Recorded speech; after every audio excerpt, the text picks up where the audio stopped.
I'm going to go over the percentage of buyers who are putting the appropriate down payment versus what types of buyers are coming into the marketplace, conventional or FHA and VA loans. Per Redfin, without further ado, let's begin. And the Redfin title as of this morning is published on February 25, 2025. Here we go. And the headline is the typical buyer's down payment is 16% of the home price.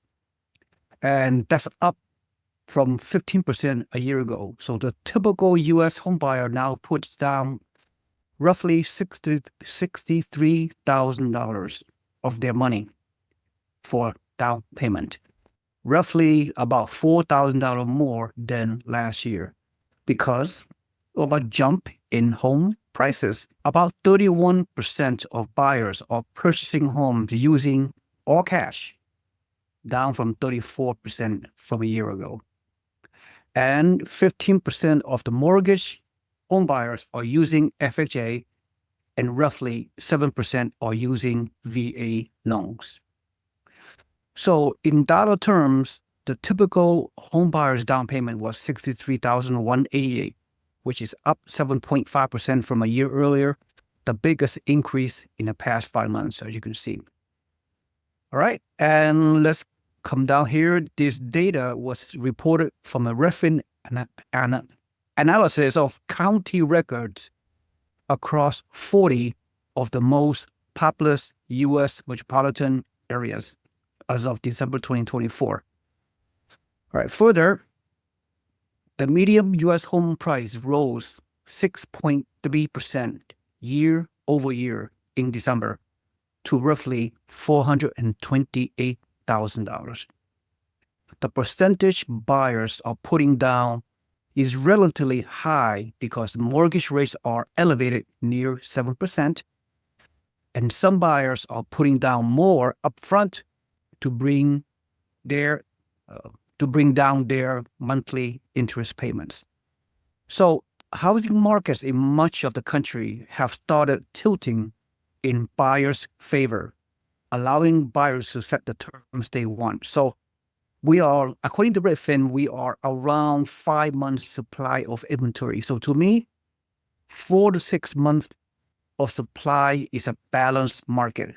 Okay, it's not a seller's market, it's not a buyer's market.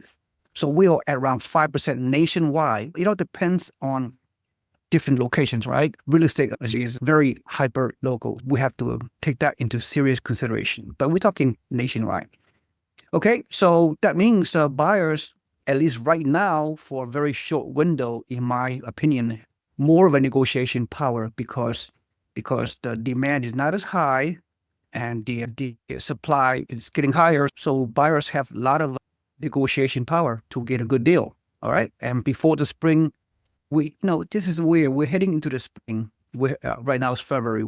March and April and May is the peak spring season of housing activity. So if the mortgage rate gonna come down a little bit below the mid 6%, then we may have a tremendous buying frenzy. A lot of people, in my opinion, if it's right now is a great time to buy, of course, before the potential floodgate that's gonna come down the pipe, because right now is the peak buying season. So we're about to see more competition. So get in front of the competition, whether you are buying a primary home or investment homes.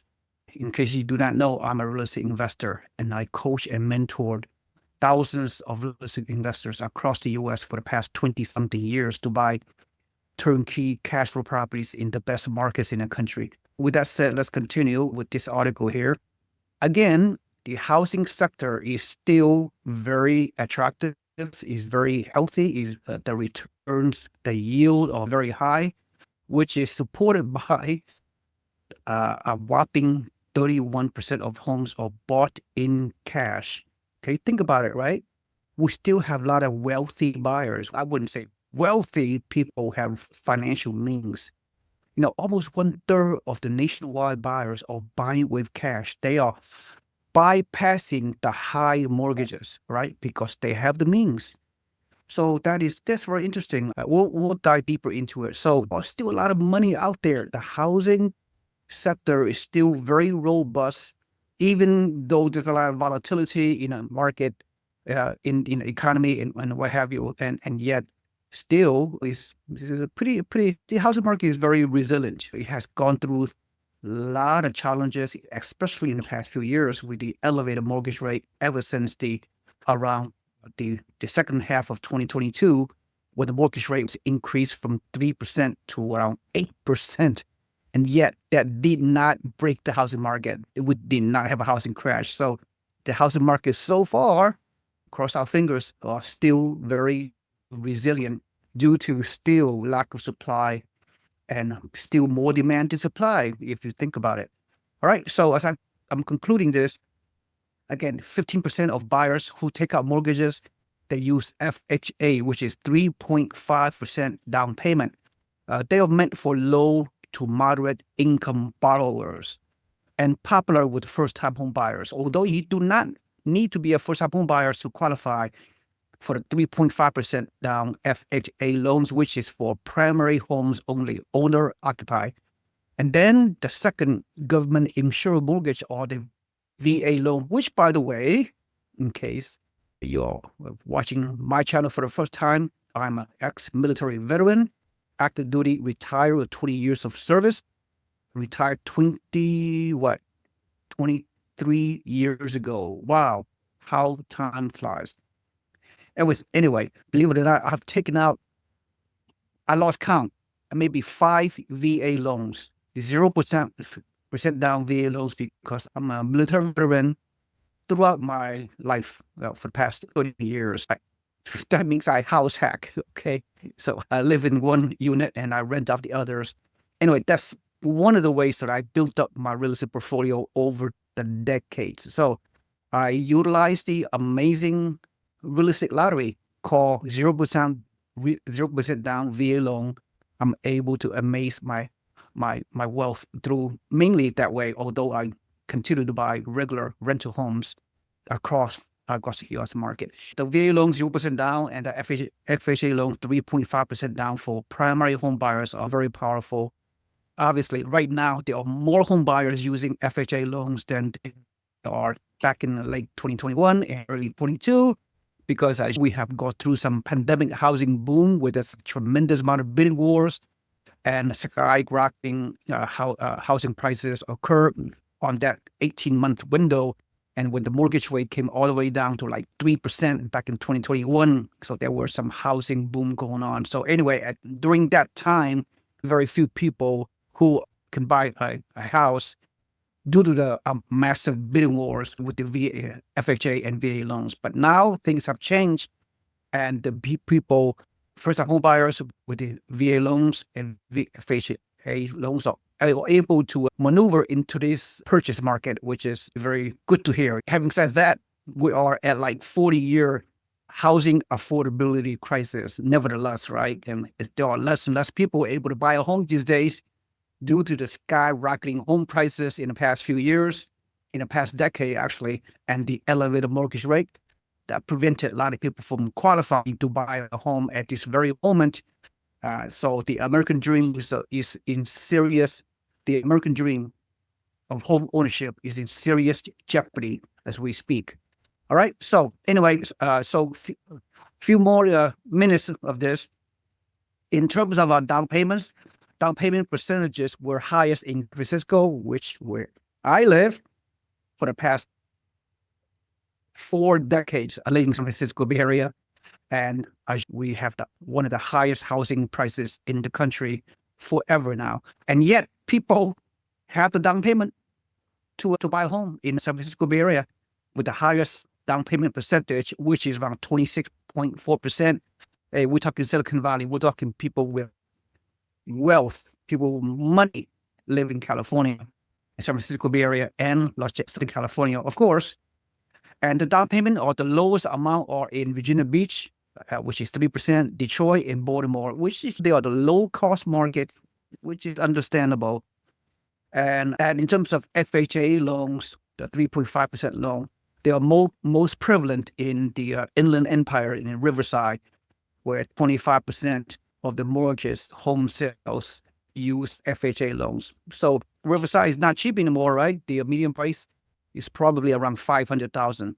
But anyway, the next least prevalent of FHA loan buyers, obviously, is in San Francisco, which is a mere 2%. San Jose, also very low 2%. In Anaheim, is 5%. The FHA loans increase the most is in Detroit because home prices are so cheap over there. A lot of people can afford, a lot of first-time home buyers can afford a cheap price in Detroit. And in Tampa have increased in purchases as well.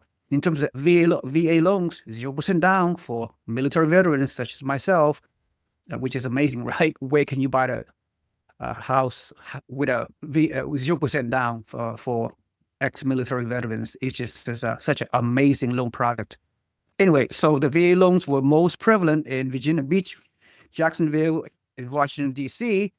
Obviously, these areas have a very large military presence. I used to be stationed in Washington, D.C. when I was in active duty Army back in 1986 to 1989, just so you know. So I know the tri-state area and what's going on with the federal employee firing, what's going on there right now, which is a big breaking news, right?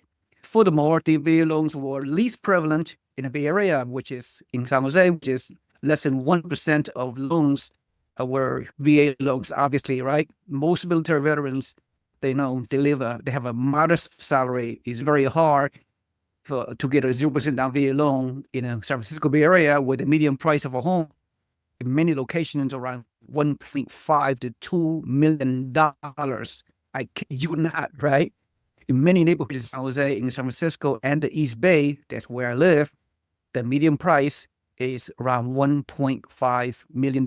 But if you use a 0% down VA loan, and with the mortgage rate around 7%, with the median price of $1.5 million, so your monthly mortgage is probably like $13,000, right?